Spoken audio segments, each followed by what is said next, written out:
Hello friends, welcome back again to stock market prince इस channel पर आप सभी का फिर से एक बार स्वागत है। तो फ्रेंड्स, कुछ दिनों से आप देख पा रहे हैं इंडियन इक्विटी मार्केट कोई बड़ा मूव डाउनसाइड या अपसाइड की तरफ देने में असफल हो रहा है और पिछले एक महीने से मार्केट एक ही रेंज में घूम रहा है। शायद मार्केट इस बार जून क्वार्टर की कंपनीज के रिजल्ट की वेटिंग में है और अगर इस जून क्वार्टर के रिजल्ट में अच्छी रिकवरी दिखाई देती है ज्यादातर कंपनीज में, तो हो सकता है मार्केट यहां से ऊपर की तरफ का मुंह ले। और इसके विपरीत अगर जून क्वार्टर में ज्यादातर कंपनीज के रिजल्ट में ग्रोथ की कमी दिखाई देती है तो मार्केट यहां से नीचे की तरफ भी फिसल सकता है। और साथ ही साथ टैरिफ अनाउंसमेंट अमेरिका की तरफ से कोई भी अभी तक पूरी क्लैरिटी के साथ कुछ भी फैसला नहीं आया है, तो इसलिए फ्यूचर अनप्रेडिक्टेबल है ज्यादातर एक्सपोर्ट रिलेटेड बिजनेस का। इसलिए हो सकता है मार्केट यहीं पर टाइम पास करते हुए दिखाई दे रहा है। तो चलिए हमारे इस वीडियो की शुरुआत करने से पहले कल के मार्केट की क्लोजिंग को देख लेते हैं। तो आप देख सकते हैं कल के दिन हमारे मेन इंडेक्स यानी कि निफ्टी 50 और सेंसेक्स 30 में लगभग 0.6% की मंदी बनी रही। इसके बाद स्टार परफॉर्मर बैंक निफ्टी भी 1% के साथ नेगेटिव में क्लोज किया हुआ है। इसके बाद अगर हम निफ्टी के पिछले हफ्ते के परफॉर्मेंस की बात करें तो आप देख सकते हैं निफ्टी 50 में पिछले 5 दिन में 0% के रिटर्न बने हुए हैं। इसके बाद अगर हम निफ्टी के पिछले एक साल के रिटर्न की बात करें तो यहाँ पर भी निफ्टी 50 ने पिछले एक साल यानी पिछले जुलाई से अब तक इस जुलाई में 0% का रिटर्न बना के दिया हुआ है।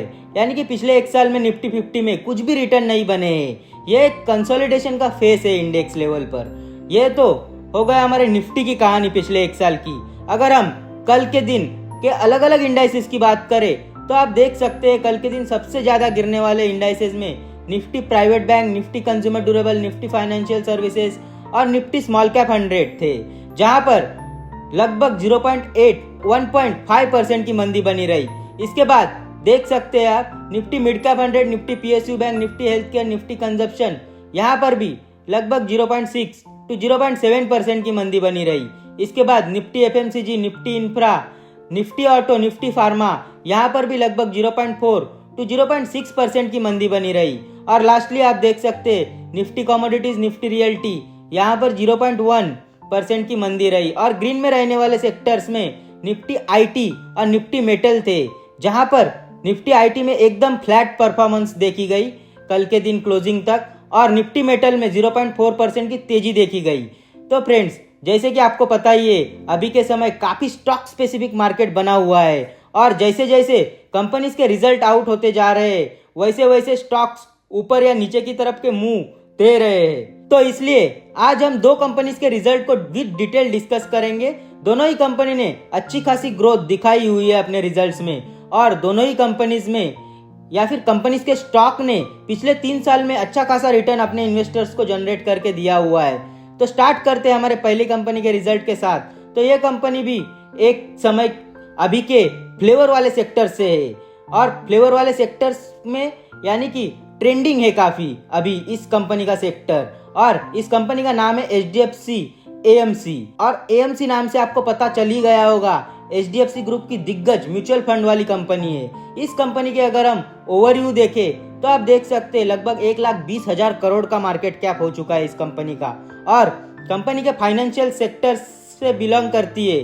तो इसके बाद अगर हम प्राइस टू अर्निंग रेशियो देखें तो आप देख सकते हैं 45 का है और रिवेन्यू में ग्रोथ पिछले एक साल में आप देख सकते हैं 32% का है और प्रॉफिट आफ्टर टैक्स यानी कि नेट प्रॉफिट में भी 25% का ग्रोथ दिखाया हुआ है कंपनी ने। तो चलिए इस क्वार्टर के कंपनी के रिजल्ट को देख लेते हैं। तो आप देख सकते हैं इमेज में जून 2025 क्वार्टर में कंपनी ने 968 करोड़ का सेल्स किया हुआ है। इसके बाद अगर हम ऑपरेटिंग प्रॉफिट देखें तो highest ever operating profit generate किया हुआ है इस क्वार्टर में कंपनी ने 773 करोड़ का। फिर अगर हम नीचे ऑपरेटिंग प्रॉफिट मार्जिन देखें तो आप देख सकते हैं क्या ही लाजवाब मार्जिन है, 80% के आसपास का ऑपरेटिंग प्रॉफिट मार्जिन है। और साथ ही साथ आप देख सकते हैं ईयर ऑन ईयर बेसिस पर रिवेन्यू में पिछले 8-10 क्वार्टर में कंपनी लगातार पॉजिटिवली परफॉर्म कर रही है और ये बढ़ते ही जा रहा है ईयर ऑन ईयर बेसिस पे। इसके बाद अगर हम नेट प्रॉफिट या फिर प्रॉफिट आफ्टर टैक्स की बात करें तो आप देख सकते हैं इस क्वार्टर में कंपनी का प्रॉफिट आफ्टर टैक्स 748 करोड़ का आया हुआ है, जो कि पिछले साल इसी क्वार्टर में लगभग 604 करोड़ का था।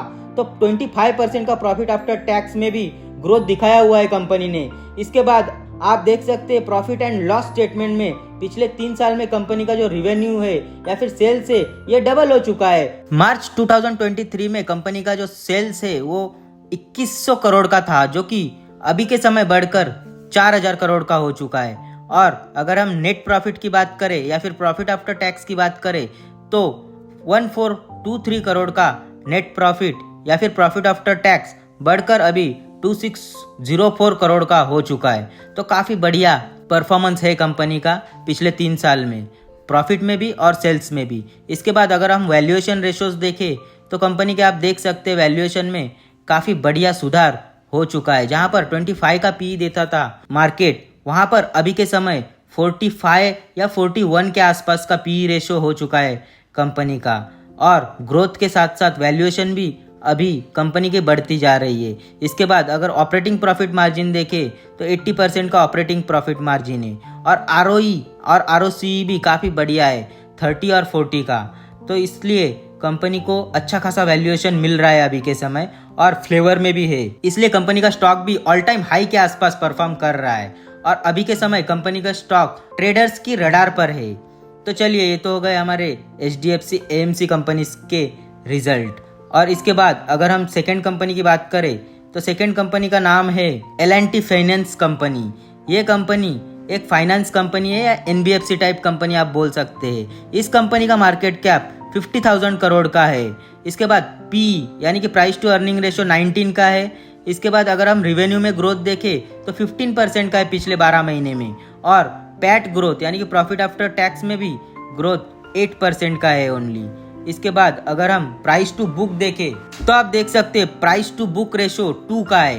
यानी कि प्राइवेट सेक्टर की कंपनी और फाइनेंस कंपनी और अच्छे मैनेजमेंट वाली कंपनी 2 टाइम्स प्राइस टू बिक पर अवेलेबल है अभी के समय, जिसके कारण इस कंपनी को अच्छा खासा वैल्यूएशन भी मिल रहा है और स्टॉक प्राइस भी अच्छा खासा बढ़ते जा रहा है इस कंपनी का। इसके बाद अगर हम इस कंपनी के क्वार्टरली रिजल्ट देखें तो आप देख सकते हैं 4260 करोड़ का रेवेन्यू इस क्वार्टर में कंपनी ने जनरेट किया हुआ है।